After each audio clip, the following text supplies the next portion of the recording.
Hello, my name is Lars Drudgaard. I come from the International Center Against Abuse of Covert Technologies, and I'm very honored that I have been given a chance to interview Mr. Barry Trower, together with my fellow Danish citizen, Mr. Stephen Bell. My pleasure. Maybe you could introduce yourself. Yeah, I'll tell you how I came into this. In the 1960s, very early 1960s, I trained with the government microwave warfare establishment. I looked at all aspects of microwave warfare. And when I finished my time in the military, because I had a lot of expertise in the microwave field, I was asked if I would carry on with this research. And some people blow this out of all proportion. I was an agent. I don't like the word secret agent, because secret agent, when you say secret agent, people think of James Bond, who wasn't a secret agent and he wasn't a spy. James Bond, the fictitious character, is military intelligence, and I wasn't military intelligence. I was an agent. I collected information secretly, and I spent 11 years collecting information from spies who were a very small part of my work. I also questioned international terrorists, international criminals, anybody of immense interest I questioned, and I trained for quite a few years to learn how to do this.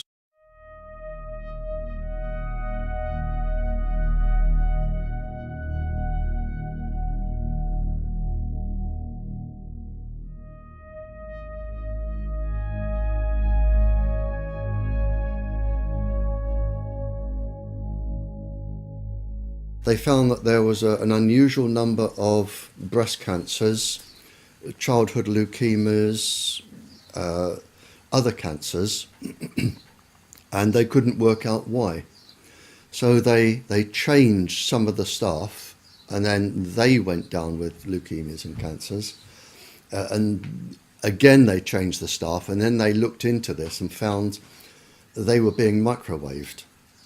And this is where the United States became a little bit naughty.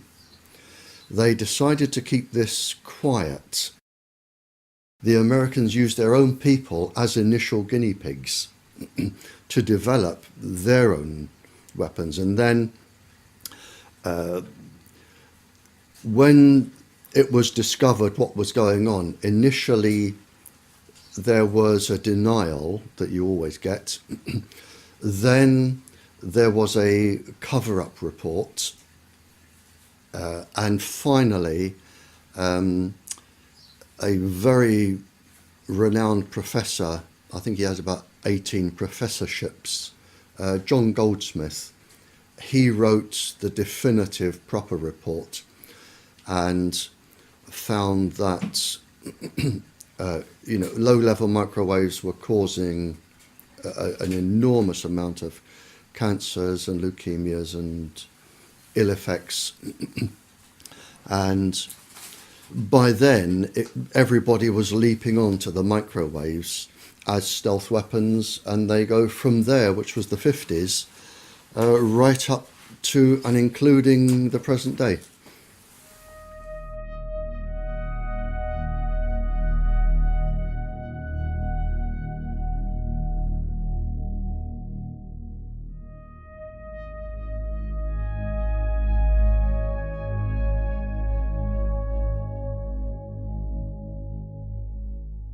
The ladies were protesting about having American missiles on English soil. Mm-hmm. And it was a peaceful protest. All they were doing were camping outside the perimeter of the American base. There was no violence, no swearing, no shouting. It was a peaceful protest.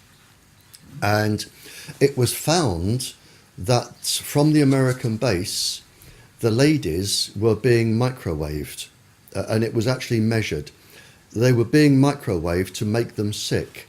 And in fact, when the figures came out, there was a disproportionate amount of tumours, personality changes, suicidal tendencies of the ladies. They were deliberately microwaved by the Americans for protesting about their base.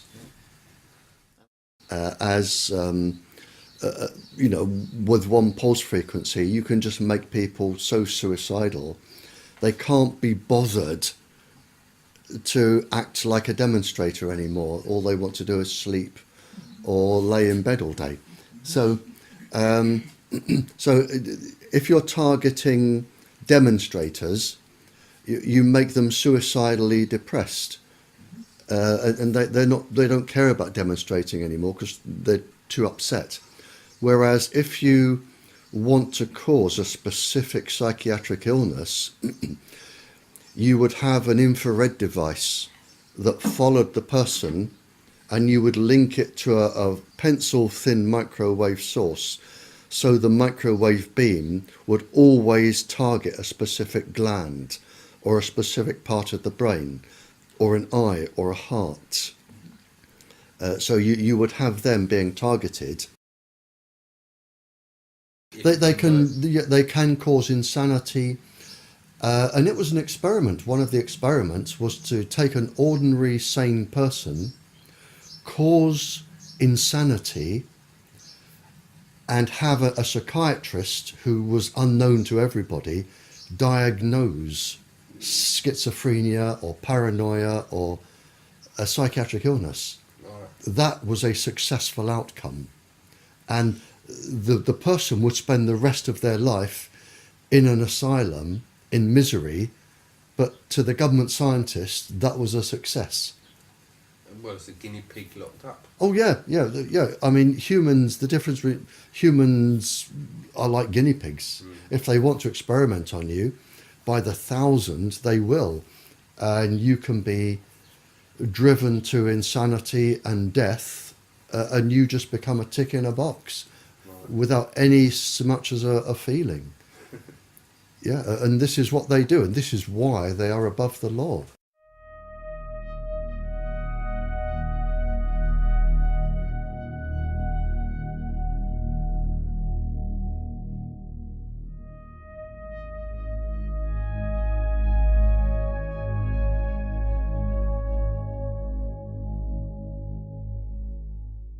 It wasn't until around the 70s that this became secret. For some reason, it was talked about openly. You know, if I'm talking to a spy and I want to find out where the spy was trained, how the spy was recruited, over the 5-year period of training and everything that went on, it's going to take years and years and years. But if you want to talk about microwaves and chips and microwave weapons, they'll just talk about it over a biscuit and a cup of tea. It wasn't secret. Most governments talked openly, or people talked openly about it. It wasn't until the 70s, mid-70s, that I think the full potential of this globally came into force. And the governments decided then to put everything under the Official Secrets Acts. But until then, nothing was secret. It was just talked about openly. That's actually very interesting. Yeah, I mean, it just wasn't, people didn't know about it. It wasn't general knowledge. You wouldn't meet somebody in the supermarket and say, have you got a chip in? But the people that had them knew they had them, and they would go around talking about them, and other people would talk about them.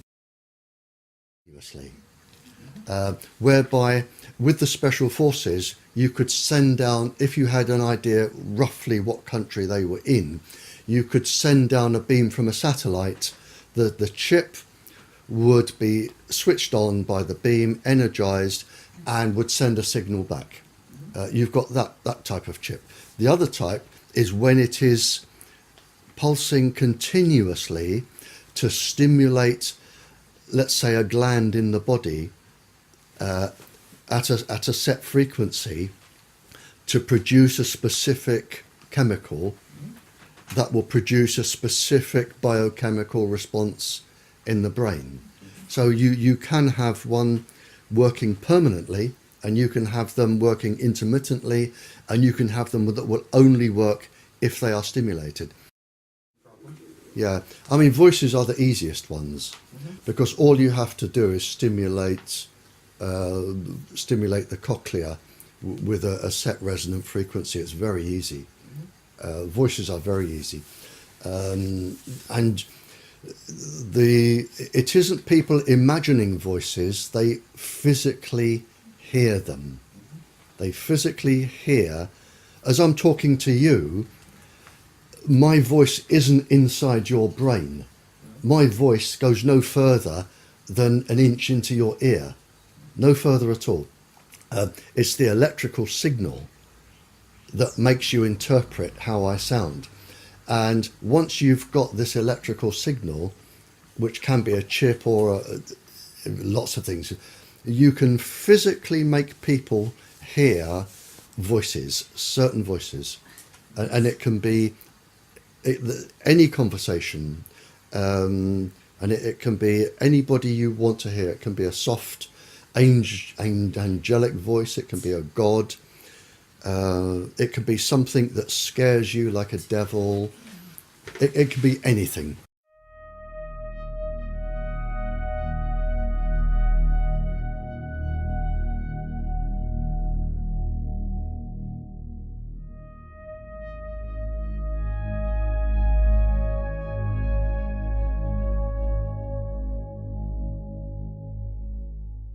Fair enough. So I was there. I went into the back of a big black car, and it took me off in the dark, and then underneath a huge building in the dark. And I was suddenly thinking, well, hang on, this could be a bullet in the back of the head time.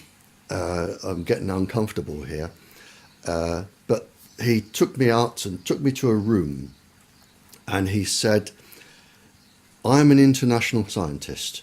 He said, and something is really, really worrying me, and I have to tell somebody who can tell the world. Now, I actually knew what he told me, I knew was going on anyway, because it had been discussed in other countries. But he said, it is now possible to genetically change bacteriums and virus, genetically change them. What has been developed now is if bacterium, they can lay, and yeasts, they can lay in the soil for hundreds of years in a dormant stage. And it's known by grave diggers or people who dig up old graves that it's possible when light comes on the bacterium to regenerate the bubonic plague that's been laying in the ground for several hundred years. It only wants that particular frequency and bang, it's active again. You don't need more than 2 brain cells to work out where you go from here. Viruses are neither dead nor alive. They inhabit hosts. If I put a virus inside a dormant bacteria that I know I can spring to life, I go to Norway on a holiday, or Denmark, or Sweden, I just spread the virus around the forests with the dormant bacteria, and I come back.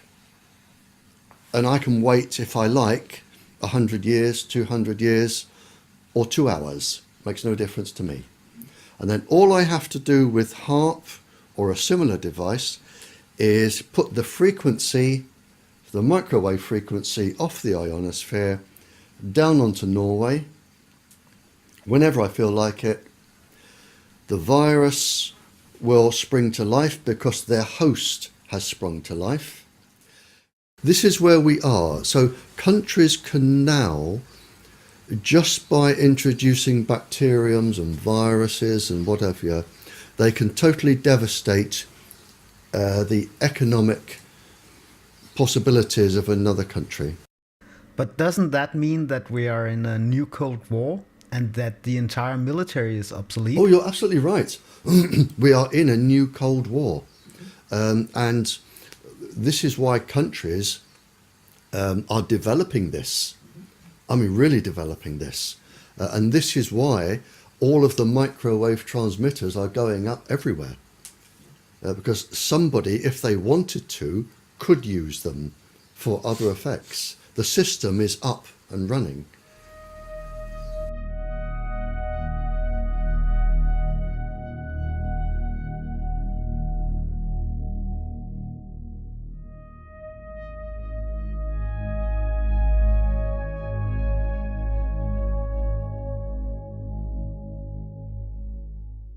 In a 3-month period, I had 5 lady police officers in this house, all with cancer. I've had a series of calls from officers saying that their personalities have been changed. Whenever I go to a country, and I think the year before, I did 6 countries, I think last year or the year before. The questions always come around to Tetra, and they always come around to aggressive behaviour from the police since they started using Tetra. And I have the government documents that say this can cause neurological damage, this can cause cancer, this can cause aggressive behaviour and personality changes. This was at the beginning of the experiment, and the experiment with Tetra is not due to finish until 2018. So it's an experimental system. The United States one was quite interesting. It was to do with special forces, probably 5 or 6 years ago.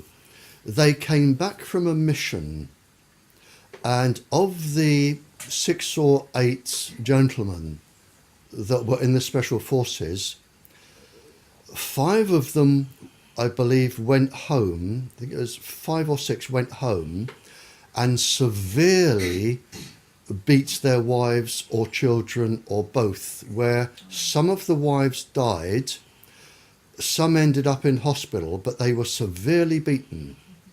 And it was believed that the communications apparatus they were using was in training the brain and stimulating violence. And this was Fort Bragg.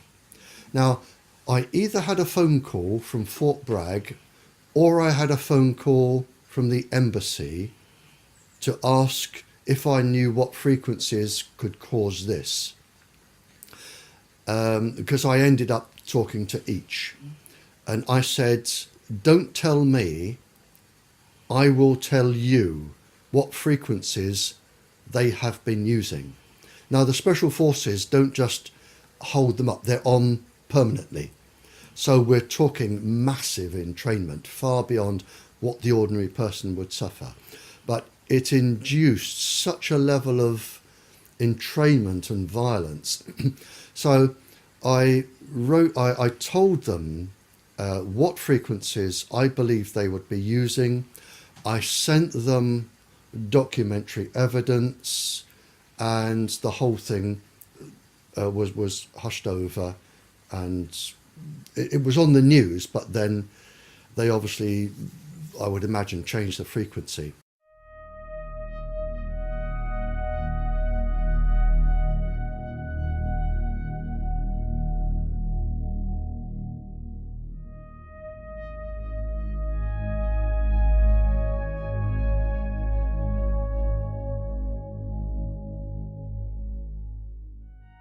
It's been shown that a child using a cell phone, just an ordinary school child,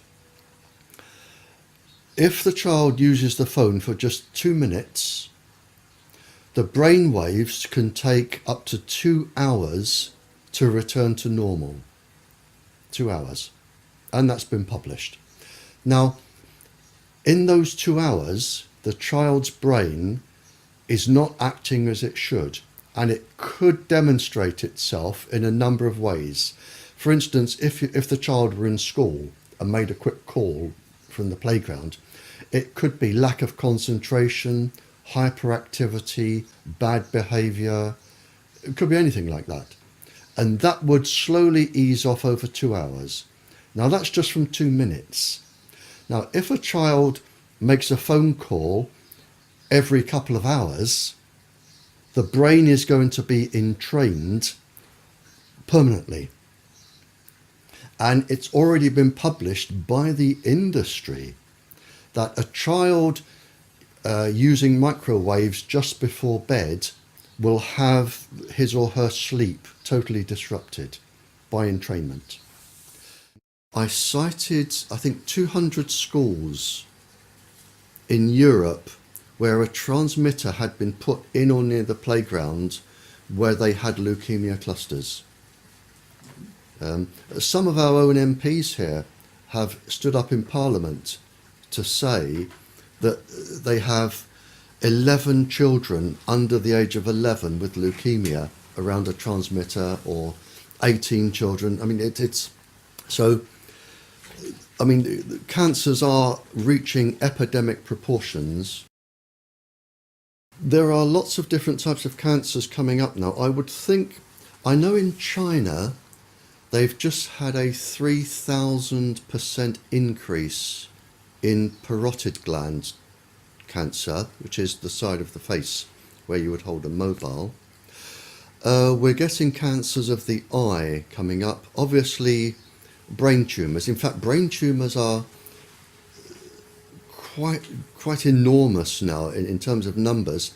That I read a report, and I read this out in Canada last year.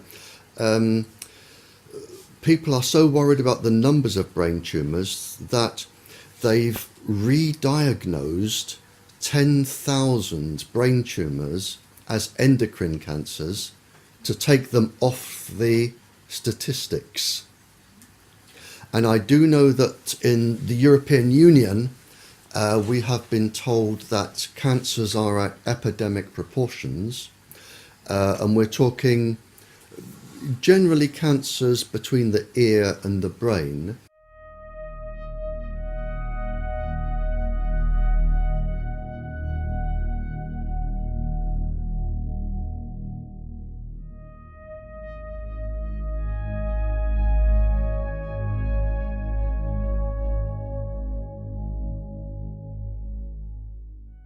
Years ago, our government said to its scientists, when it comes to microwaves, you will only talk about things to do with heat, and that is it. So they won't even discuss anything else. They will deny anything that doesn't have anything to do with heat. Yeah. They even deny all of their 40 years of research leading up to this. Yeah. Although they've said this can cause cancer and all the damage, they say, no, it can't. We're only looking at heat, and heat is all that matters. Yeah, I prefer to call it lying. Oh, right. Yeah. I think I've never known so many liars in my life as what is coming out now from the government. Put it simply, they did all the research, they knew the dangers, and then they decided to lie to the public for no other reason than to save themselves with lawsuits and to make money for industry. And that's written down, and I've got that written down. Okay. So for the last 40 years, the government, the English government, has been lying to the people. And the American government, the Canadian, the Australian, they have been lying. They have been lying to protect industry, protect their profits, to protect themselves from lawsuits.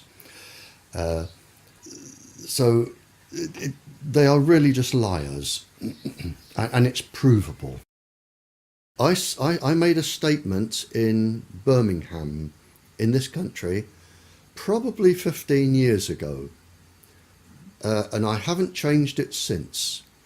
And I've said that I believe that this industry and the part of the government which is encouraging them will be responsible for more civilian deaths and suffering than all the terrorist groups in the world ever.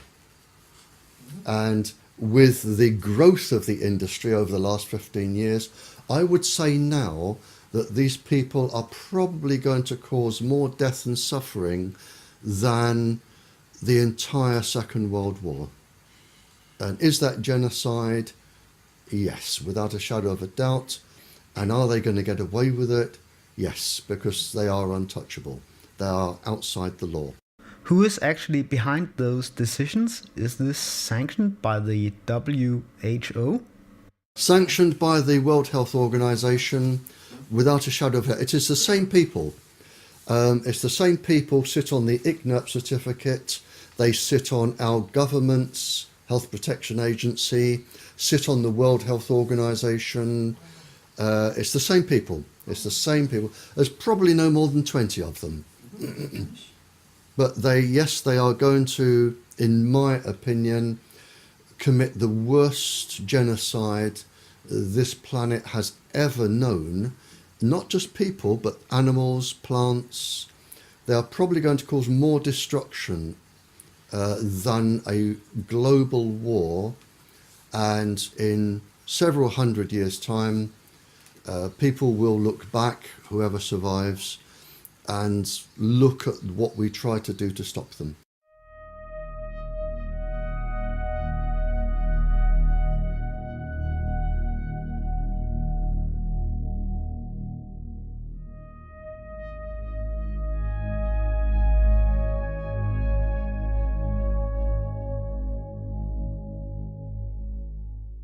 Operation Paperclip. At the end of the war, the scientists were pardoned, most of them. They were pardoned for all of the people they had killed, experimented on. They were given new identities, mostly in the United States. They were given new identities, lived an ordinary civilian life, very well paid, and they went to work in laboratories for the American government. And they handed over all of their research, and this is where it came from. And this was the basis of all of this, Operation Paperclip. If they could catch somebody and keep their name secret, that was Operation Paperclip, and they took them back. They took them back and they kept them. They used all of their resources, and there was a lot of scientists. They used all of their resources, and that was the basis of the mind control, the drugs, and everything else. I do know one experiment, just to give you some examples. I know that they found that with one of the subheadings was the microwaves on pregnant women. And they found that they could cause a 57.7 increase in miscarriages in pregnant women, which is just one experiment, you know. So what you're actually doing is killing 57% of all the children. Again, mixing microwaves or electromagnetic waves with LSD, lysergic acid, on 4-year-olds. they just experimented on people causing any amount of suffering to the point of death. And if people ended up in metal cages or stone boxes for the rest of their lives, that was the way it was going to be, because they were allowed to be experimented on. But as I say, there is no boundary. There is nothing which, to me, is too low. I mean, if you're going to attack a uterus in a child, you can't get much lower. And this is what they were all about. At the end of the Second World War, a committee was formed by all of the Western Allies, the United States and Russia. And it was called the Nuremberg Treaty. And the Nuremberg Treaty was agreed by all the countries from the end of the Second World War. It was set up to stop people like Joseph Mengele, the Doctor of Death, in Bergen-Belsen concentration camp, where he experimented on twins. And they, from the Japanese torturing the American and the British and the European soldiers, the Germans experimenting, the Nuremberg Treaty was set up, and it's very defined and very succinct. And it says that no person may be experimented upon for any reason, and this includes microwave irradiation, for any reason without their consent. And before they give their consent, they must have full knowledge of the length of the experiment, the outcomes, any potential dangers, any potential ill healths. It must be fully understood and explained, and they must give individual consent. And this includes Tetra, which is an experiment that's going on until 2018 to look for cancer and brain damage. So everybody using Tetra is actually breaking the law, the people organising them. So that was set up. So experiments on people, service personnel, the police officers with Tetra, microwaves, it is all illegal according to the Nuremberg Treaty. As far as I know, the Nuremberg Code and the Nuremberg Treaty was created after the Nuremberg trials. Right, yep. And in the Nuremberg trials, there was a specific trial called the doctors' trials. Yep. Do you recall the sentencing of those trials? They were hanged. Yeah. And I've written it. I've written it in my papers, and I've said it on air in the radio. In fact, I said it, I was on international radio. It went out to 95 countries 2 Sundays ago. And I said, scientists at the end of the war were hanged for what scientists today are doing and getting away with. Absolutely, yep. Sentences you to death by hanging at such time and place as higher authority may direct.